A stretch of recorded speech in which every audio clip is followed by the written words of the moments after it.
An encyclopedia or encyclopedia is a type of reference work, a compendium holding a comprehensive summary of information from either all branches of knowledge or a particular branch of knowledge. Encyclopedias are divided into articles or entries, which are usually accessed alphabetically by article name. Encyclopedia entries are longer and more detailed than those in most dictionaries. Generally speaking, unlike dictionary entries, which focus on linguistic information about words, encyclopedia articles focus on factual information concerning the subject for which the article is named. Encyclopedias have existed for around 2,000 years. The oldest still in existence, Naturalis Historia, was written starting in California, AD 77 by Pliny the Elder, and was not fully revised at the time of his death in AD 79.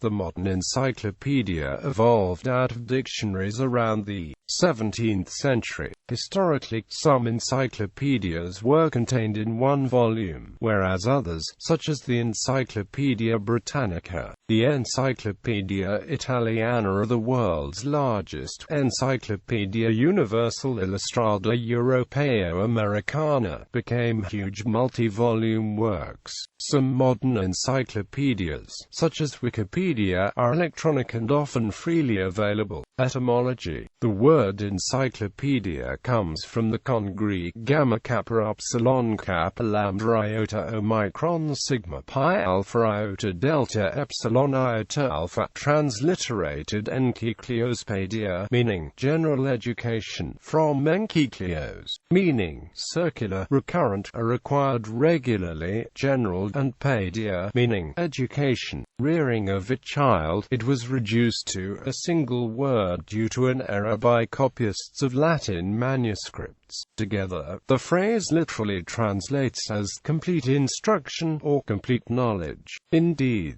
the purpose of an encyclopedia is to collect knowledge disseminated around the globe, to set forth its general system to the men with whom we live, and transmit it to those who will come after us, so that the work of preceding centuries will not become useless to the centuries to come, and so that our offspring, becoming better instructed, will at the same time become more virtuous and happy, and that we should not die without having rendered a service to the human race in the future years to come. Copyists of Latin manuscripts took this phrase to be a single Greek word, encyclopaedia, with the same meaning, and this spurious Greek word became the new Latin word encyclopedia, which in turn came into English, though the notion of a compendium of knowledge dates back thousands of years. The term was first used in the title of a book in 1517 by Johannes Aventinus,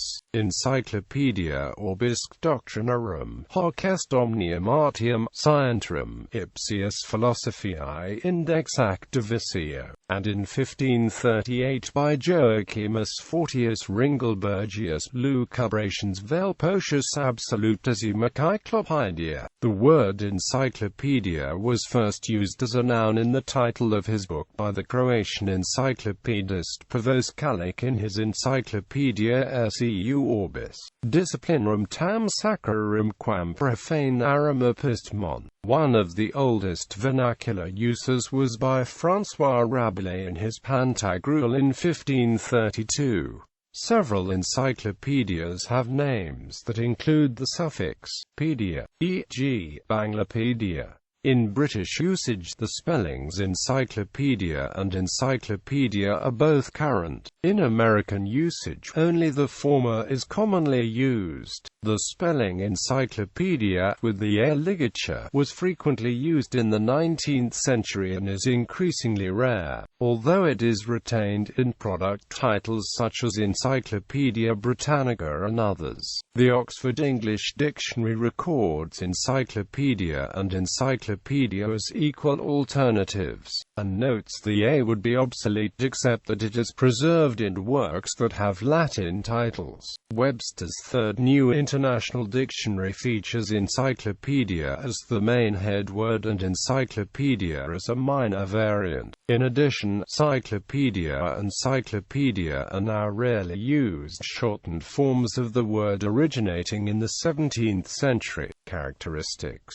The modern encyclopedia was developed from the dictionary in the 18th century. Historically, both encyclopedias and dictionaries have been researched and written by well-educated, well-informed content experts, but they are significantly different in structure. A dictionary is a linguistic work which primarily focuses on alphabetical listing of words and the definitions. Synonymous words and those related by the subject matter are to be found scattered around the dictionary, giving no obvious place for in-depth treatment. Thus, a dictionary typically provides limited information, analysis or background for the word defined. While it may offer a definition, it may leave the reader lacking in understanding the meaning, significance or limitations of a term, and how the term relates to a broader field of knowledge. An encyclopedia is allegedly not written in order to convince, although one of its goals is indeed to convince its reader about its own veracity. In the terms of Aristotle's modes of persuasion, a dictionary should persuade the reader through logos. It will be expected to have a lack of pathos,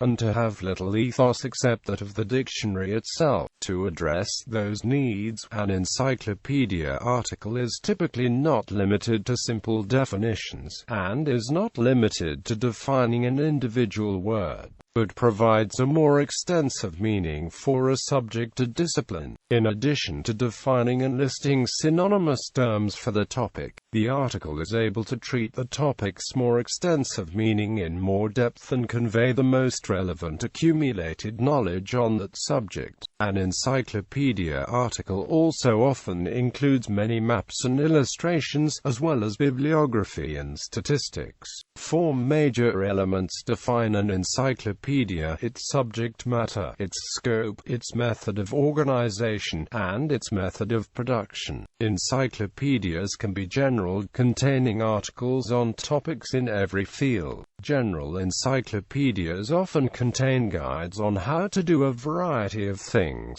as well as embedded dictionaries and gazetteers. There are also encyclopedias that cover a wide variety of topics but from a particular cultural, ethnic, or national perspective, such as the Great Soviet Encyclopedia or Encyclopedia Judaica. Works of encyclopedic scope aim to convey the important accumulated knowledge for the subject domain, such as an encyclopedia of medicine, philosophy, or law. Works vary in the breadth of material and the depth of discussion, depending on the target audience. Some systematic method of organization is essential to making an encyclopedia usable as a work of reference. There have historically been two main methods of organizing printed encyclopedias: the alphabetical method, or organization by hierarchical categories. The former method is today the most common by far, especially for general works. The fluidity of electronic media, however, allows new possibilities for multiple methods of organization of the same content. Further, electronic media offer previously unimaginable capabilities for search, indexing and cross-reference. The epigraph from Horace on the title page of the 18th century encyclopedia suggests the importance of the structure of an encyclopedia. What grace may be added to commonplace matters by the power of order and connection. As modern multimedia and the information age have evolved, they have had an ever-increasing effect on the collection, verification, summation, and presentation of information of all kinds. Projects such as Everything2, Encarta, H2G2, and Wikipedia are examples of new forms of the encyclopedia as information retrieval becomes simpler. The method of production for an encyclopedia historically has been supported in both for-profit and non-profit contexts. The Great Soviet Encyclopedia mentioned above was entirely state-sponsored, while the Britannica was supported as a for-profit institution. By comparison, Wikipedia is supported by volunteers contributing in a non-profit environment under the organization of the Wikimedia Foundation. Some works entitled dictionaries are actually similar to encyclopedias, especially those concerned with a particular field. The Macquarie Dictionary, Australia's national dictionary, became an encyclopedic dictionary after its first edition in recognition of the use of proper nouns in common communication, and the words derived from such proper nouns. There are some broad differences between encyclopedias and dictionaries. Most noticeably, encyclopedia articles are longer, fuller and more thorough than entries in most general-purpose dictionaries. There are differences in content as well. Generally speaking, dictionaries provide linguistic information about words themselves, while encyclopedias focus more on the thing for which those words stand. Thus, while dictionary entries are inextricably fixed to the word described, encyclopedia articles can be given a different entry name. As such, dictionary entries are not fully translatable into other languages, but encyclopedia articles can be. In practice, however, the distinction is not concrete, as there is no clear-cut difference between factual, encyclopedic information and linguistic information such as appears in dictionaries.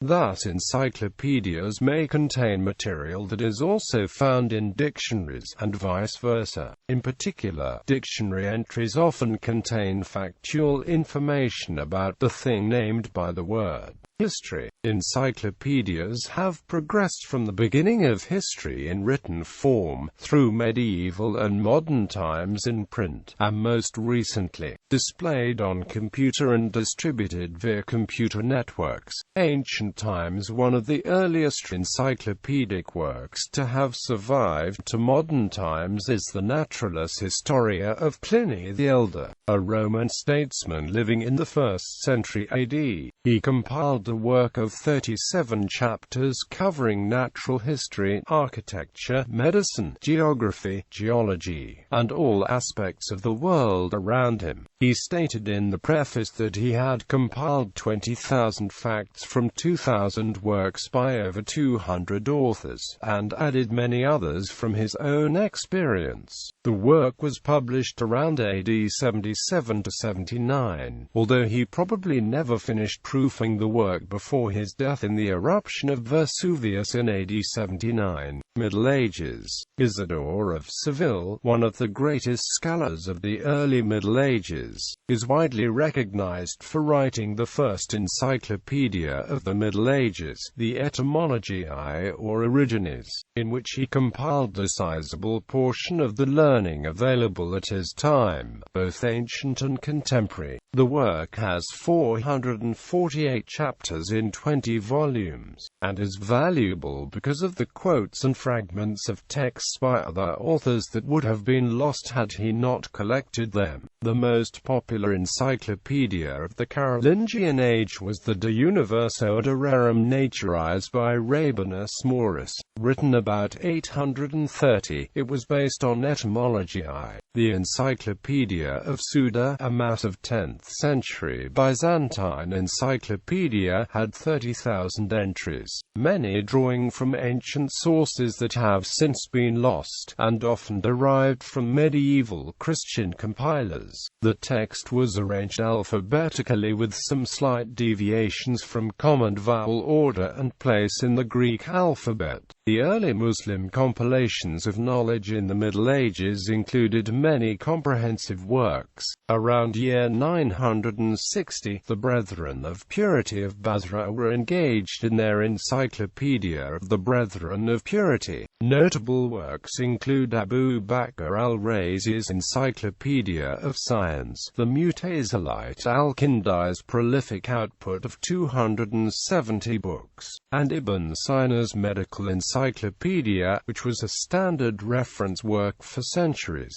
Also notable are works of universal history from Ash'arites, al-Tabari, al-Masudi, Tabari's History of the Prophets and Kings, Ibn Rasta, al-Atir, and Ibn Khaldun, whose Muqaddimah contains cautions regarding trust in written records that remain wholly applicable today. The enormous encyclopedic work in China of the four great books of Song, compiled by the 11th century AD during the early Song dynasty, was a massive literary undertaking for the time. The last encyclopedia of the four, the prime tortoise of the Record Bureau, amounted to 9.4 million Chinese characters in 1,000 written volumes. In the late Middle Ages, several authors had the ambition of compiling the sum of human knowledge in a certain field or overall. For example, Bartholomew of England, Vincent of Beauvais, Radulfus Ardens,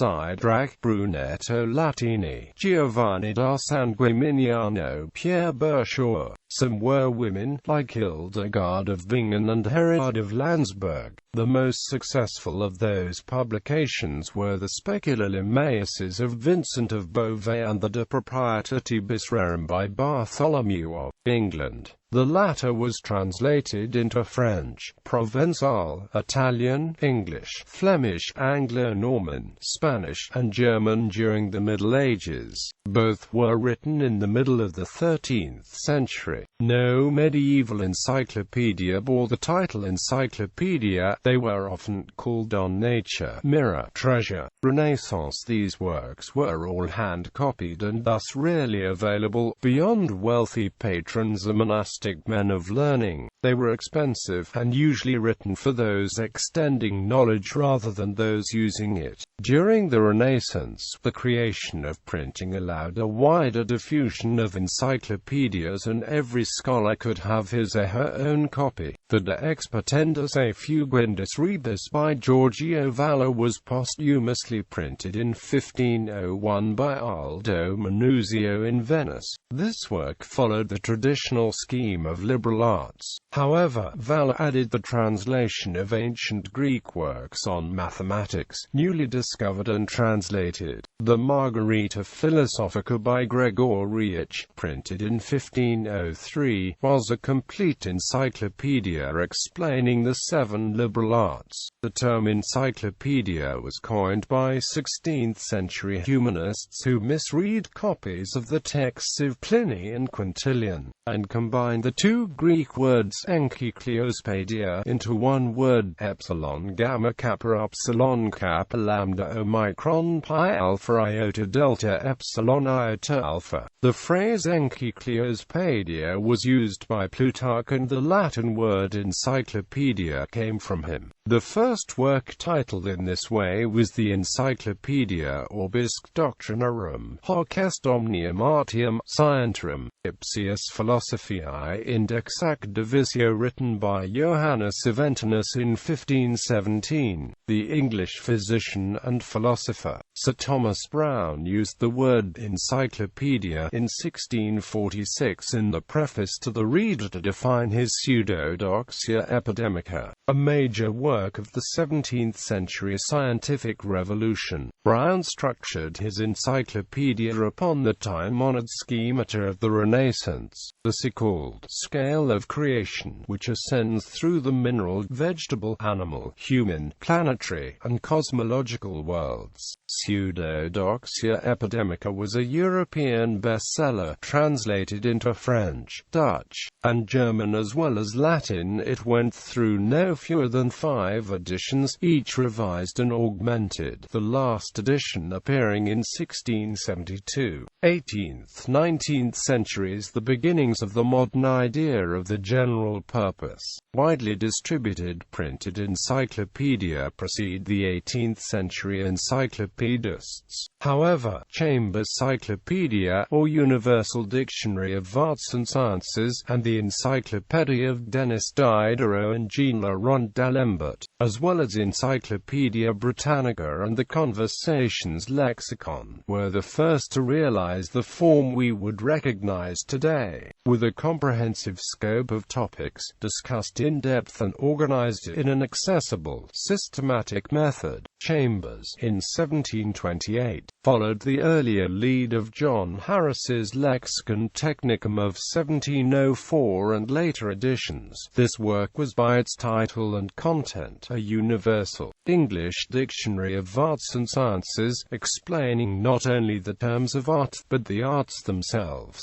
During the 19th and early 20th century, many smaller or less developed languages, or the first encyclopedias, using French, German, and English role models, while encyclopedias in larger languages, having large markets that could support a large editorial staff, churned out new 20-volume works in a few years and new editions with brief intervals. Such publication plans often spanned a decade or more in smaller languages. 20th-century popular and affordable encyclopedias such as Harmsworth's Universal Encyclopedia and the Children's Encyclopedia appeared in the early 1920s.